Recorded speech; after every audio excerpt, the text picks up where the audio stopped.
Okay, this next one is going to be from me because nobody's asked it. What happened to Cheri Westin and Riley and all of those other people that we saw throughout the course of the series? A lot of them died in Judgment Day. That's just the way it is. A lot of people died. Not that many survived. And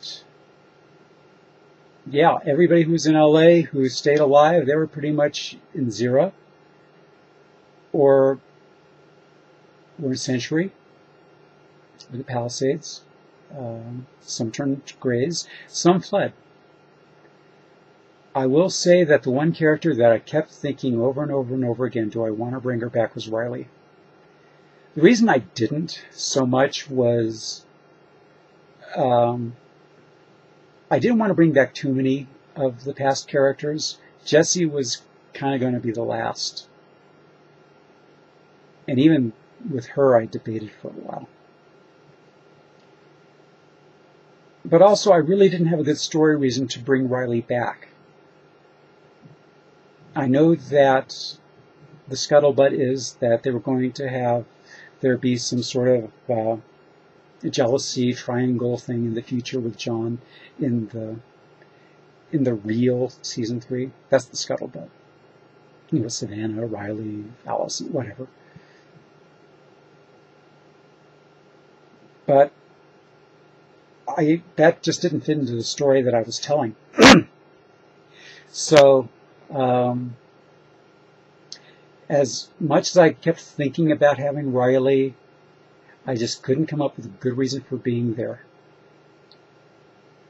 Savannah was hard enough to put in, honestly. And I knew Savannah was going to come in, but I didn't know how. I didn't want her staying at Zira. I had to have a reason, so she was kind of interesting. But if there was the next character that was going to go in, if one was going to go in, was going to be Riley. And I seriously thought about having her at least do a cameo in the season finale. But I didn't. There was going to be a scene at Zira where Riley just happened to be there. I was going to have John or Cameron notice that Riley was there, but for the most part I was just going to let Riley be. My feeling overall, and this is what I was thinking in my head, again, not canonical, is that Riley survived Judgment Day, and she had a better life in this future than she did in the future she had with Jesse. As we saw the Tunnel Trolls, while they were kind of struggling for survival a little bit, it wasn't the eating garbage sort of survival that Riley was in Jesse's timeline. So assume Riley had a good life, and like I said, she almost made it in. I thought about it a lot while I was writing the last script. You know, I could fit her in here, I could fit her in there, whatever. Okay, from Dean T. What happened to T-Tuck and the other T0K whose bodies Moss gave to Brandi?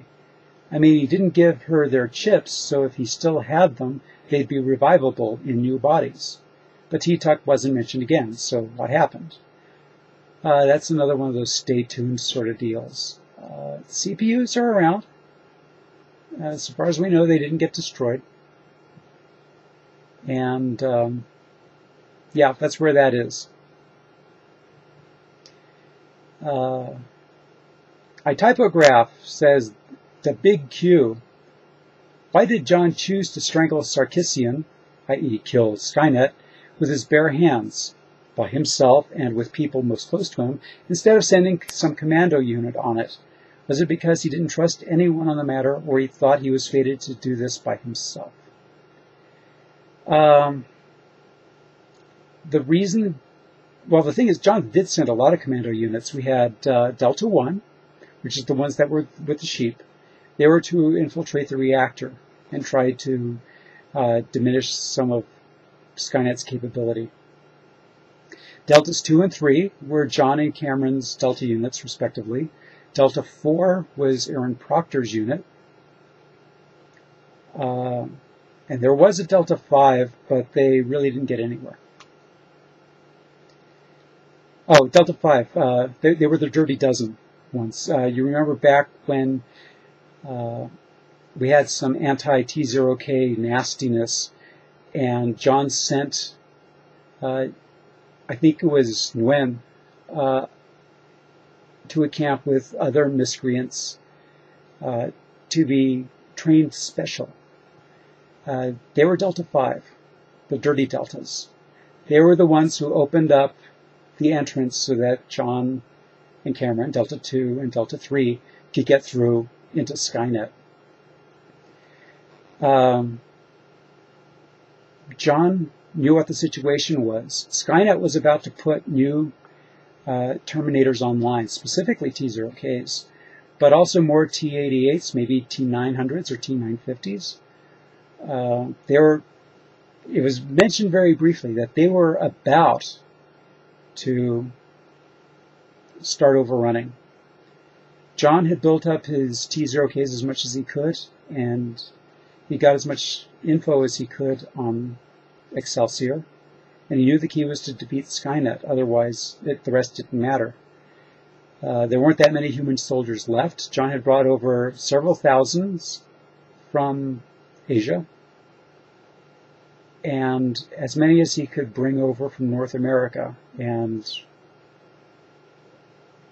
Europe. Not many from Europe. They kind of got overrun a bit.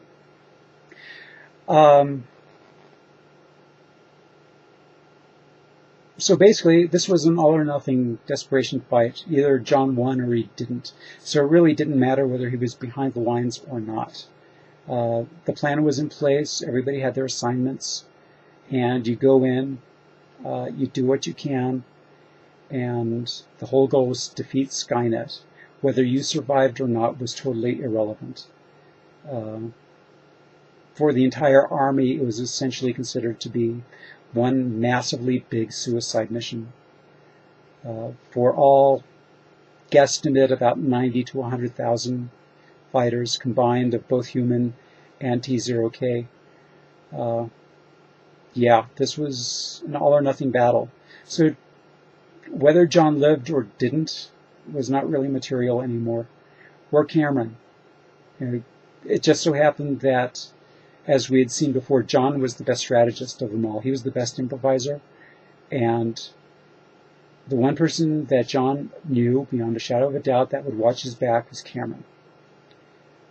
So they each had their own teams.